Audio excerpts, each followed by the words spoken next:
नमस्कार दोस्तों, मैं पृथ्वी सिंह हॉरर स्टोरी में आपका एक बार फिर से स्वागत करता हूँ।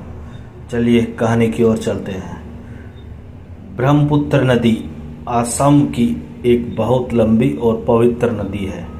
ब्रह्मपुत्र के किनारे स्थित शहरों में गुवाहाटी, तेजपुर, डिब्रूगढ़ है।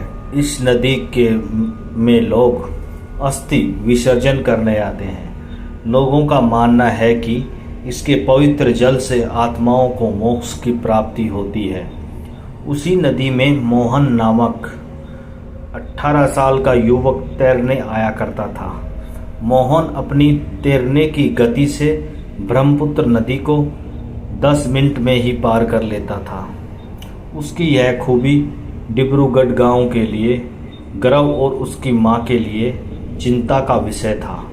कई बार मना करने के बावजूद मोहन ब्रह्मपुत्र नदी तैरने जाया करता।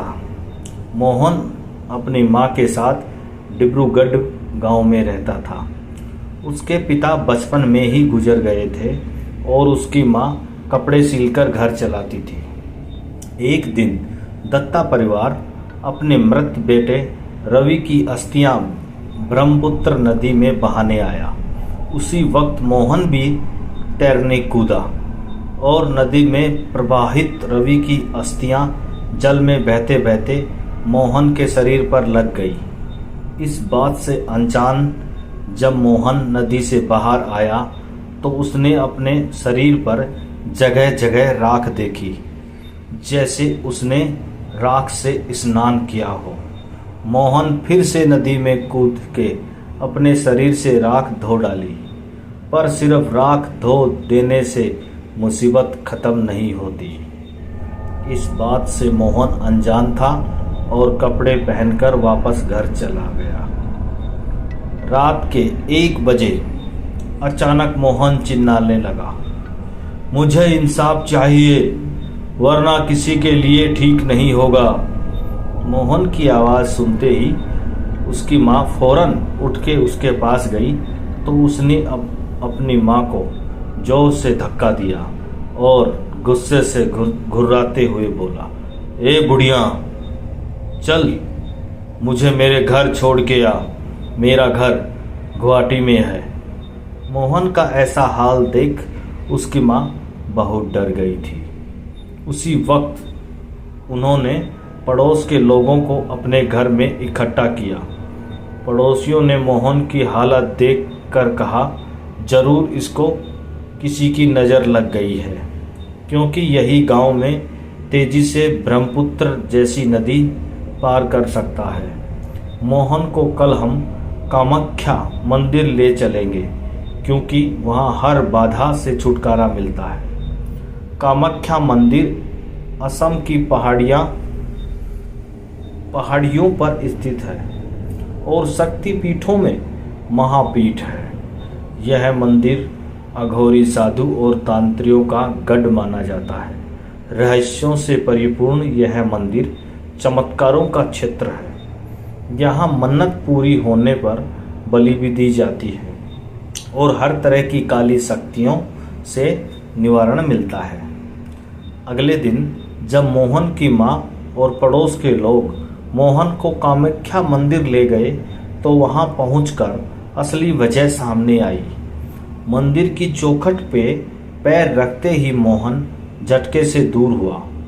फिर वो जोर जोर से चिल्लाते हुए भयानक हरकतें करने लगा, जैसे मंदिर के पास के पेड़ पर उल्टा लटकना, लोगों को पत्थर मारना और अपने शरीर को नाखूनों से नोचना।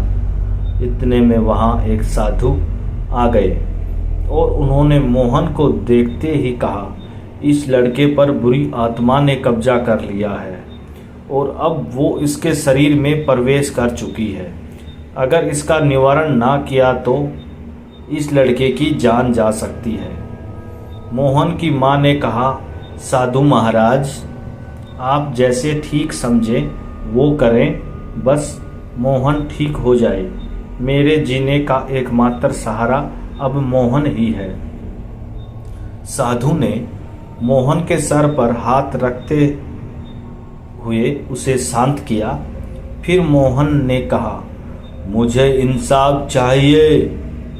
साधु ने पूछा, कौन है तू और इस बच्चे से क्या चाहता है? मोहन ने जवाब दिया, मैं रवि हूँ। उस दिन मेरा परिवार मेरी अस्थियां बहाने ब्रह्मपुत्र नदी में आया तो उसी नदी में मोहन तैर रहा था। मैंने उसी वक्त इसके शरीर में प्रवेश कर लिया क्योंकि यही लड़का मुझे इंसाफ दिला सकता था। साधु ने अपने मंत्र शक्तियों से रवि की आत्मा को मोहन से अलग किया और रवि की आत्मा पर गंगा जल छिड़का। रवि की आत्मा गायब हो गई और मोहन यह देख वहीं बेहोश हो गया। साधु ने अपनी सिद्धियों से इस घटना का पता लगाया और मोहन की माँ से कहा, जब किसी का अस्थि विसर्जन हो रहा हो तो राख में आत्मा का वास होता है। मोहन से यह गलती हुई। जब रवि का अस्थि विसर्जन हो रहा था तब मोहन उसी वक्त ब्रह्मपुत्र नदी में तैर रहा था और रवि की राख मोहन के शरीर पर लग गई और इस तरह रवि को मोहन के शरीर में प्रवेश करने का मौका मिल गया। यह सुनकर वहां मौजूद सब लोग हैरान हो गए और मोहन की मां ने मोहन को कामाख्या देवी का आशीर्वाद दिलाया।